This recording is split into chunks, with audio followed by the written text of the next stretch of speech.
성경, 도대체 뭘까요? 두 번째 시간입니다. 전 세계에서 가장 많이 읽힌 책, 21억 그리스도교의 경전이자 1400만 유다교, 15억 이슬람교와도 사상적 배경이 같은 최고의 경전, 바로 성경입니다. 성경은 고대 근동 문학의 지혜를 담고 있다는 측면에서 또 종교나 철학 등 인간 존재에 대해 탐구하기 위해서 신을 믿지 않아도 읽어봄직한 내용입니다. 그런데 여러분은 어렴풋하게만 알고 있는 이 성경을 다 읽어보기는 하셨나요? 제대로 뜻은 알고 계시나요? 성경이 뭐길래 사람들이 금과 옥조처럼 따르기도 말도 안 되는 소설이라고 비난하기도 하는 걸까요? 성경에 대한 간단하고도 꽉 찬 설명 지금 알려드립니다. 성경의 장르? 모든 책에는 각 장르가 있기 마련입니다. 그렇다면 성경의 문학 유형은 무엇이라고 정의 내릴 수 있을까요? 하나의 장르로 정의 내릴 수 없습니다. 성경의 각 단편들은 인간사에 대한 모든 것을 망라하고 있기 때문에 사실 모든 문학 유형을 다 담고 있습니다. 이를테면 모세경은 재미있는 옛날 이야기, 역사서는 왕국 건설과 타락, 멸망 등의 역사, 이어문학은 당시 국제 정세를 통찰한 일종의 보고서, 지혜서나 지표서 같은 지혜문학은 선조들의 금원, 복시문학은 판타지적인 묘사를 통해 메시지를 제공하며 아가는 사랑을, 애가는 슬픔을, 시편은 그 밖에 여러 감정들을 노래합니다. 성경 해석의 역사? 수천 년간 인간과 신의 합작으로 저술되었다고 알려진 이 책은 어떻게 읽느냐에 따라 그 해석을 다양하게 할 수 있습니다. 조기교회 때부터 그리스도인들은 성서를 어떻게 해석하느냐로 골몰했습니다. 사도시대에는 곧 예수님이 다시 오시리라는 믿음 때문에 그분 말씀을 문자 그대로 지켰습니다. 그러나 교부시대에 이르러 교부들의 출신, 배경, 철학에 따라 각기 독특한 사상에 기반해 성서 해석이 이루어지기 시작합니다. 그러나 이 모든 해석은 제도교회의 통제 아래 그 해석이 이루어집니다. 그러나 보편교회를 거부하여 갈라진 개신교회는 중앙에서 통제하는 해석 방법에 대해 거부합니다. 종교개혁가 칼뱅은 성령만이 성경의 확실한 해석자이므로 성령의 조명만 있다면 누구나 말씀 해석이 가능하다고 주장합니다.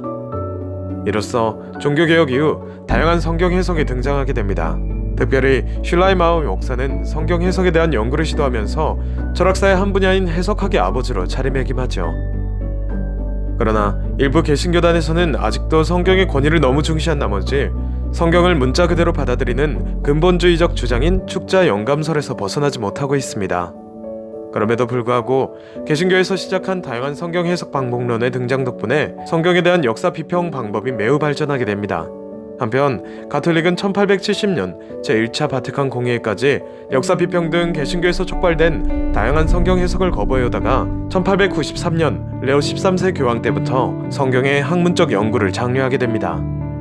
이 문헌들은 제도교회 안에서 역사 비평 방법론을 통해 성경의 참 의미에 보다 더 가깝게 다가갈 수 있다는 가이드라인을 제시합니다. 정교회 역시 가톨릭처럼 역사 비평을 인정하고 성경이 성전 안에서 형성된 규범임을 인정합니다. 이는 가톨릭과 같죠. 성경의 해석 방법. 앞서 성경은 성령의 영감을 받은 인간 저자가 쓴 책이라고 말씀드렸습니다. 신과 인간의 합작품이라는 거죠. 따라서 신과 인간 두 가지 관점을 나누어서 바라봅니다. 첫째는 인간 저자의 관점에서 읽는 것, 자구적 의미입니다.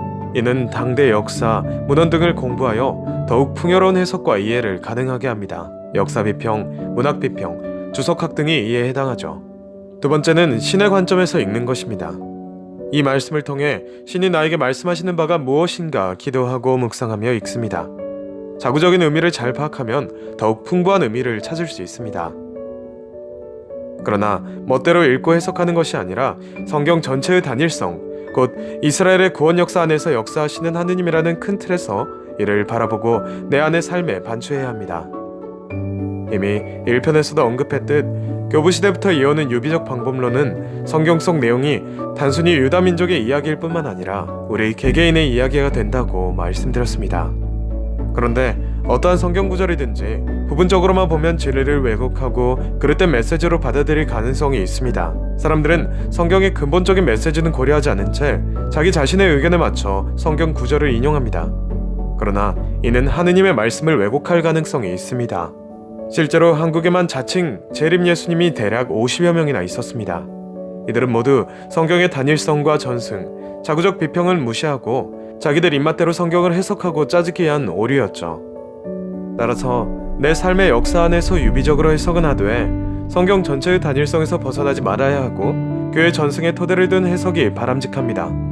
또한 성경의 이야기가 역사 그대로 실현된다는 문자주의의 아류인 역사적 해석이나 예언이 미래에 그대로 실현된다는 미래주의적 해석과 이상주의적 해석은 바람직한 성경 해석이 아니므로 경계해야 합니다.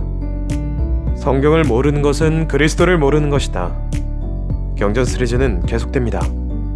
볼만했다면 좋아요와 구독 부탁드리겠습니다.